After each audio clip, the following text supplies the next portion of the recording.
हे बघा, आम्हाला जनतेचे जे प्रश्न आहे ना ते तर आहेच आहे, त्याला प्रायोरिटी आहेच आहे.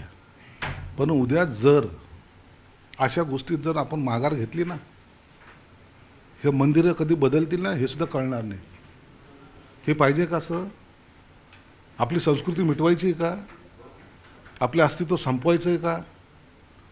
महागाईचा प्रश्न असेल आपण भांडलंच पाहिजे, बेकारीचा बेरोजगारीचा प्रश्न त्याच्यावर भांडलंच पाहिजे. परंतु हे प्रश्न सोडून सुद्धा चालणार नाही. नंतर एक दिवस हे बाकीचे जे काही षडयंत्र रचत आहेत त्या षडयंत्राचा दुष्परिणाम एवढा होईल, आपल्याला रस्त्याने चालणंसुद्धा मुश्किल होईल. हे लक्षात घेतलं पाहिजे. म्हणजे राजकारणाचे विषय नाही आहेत. हे राजकारणाचं नाही, राजकारणाच्या पलीकडचे विषय आहेत. हे होत नाही का? लव जिहाद कशाचं माध्यम आहे हे?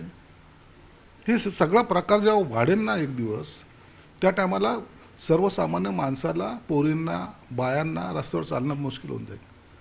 म्हणून ज्या वेळेला असे कुणी आपल्यावर अटॅक करायचा प्रयत्न करतो त्याला प्रत्युत्तर द्यावं लागतं. आणि जर दिलं नाही तर भविष्यामध्ये त्याचा त्रास निश्चित आपल्या पुढच्या पिढीला होईल.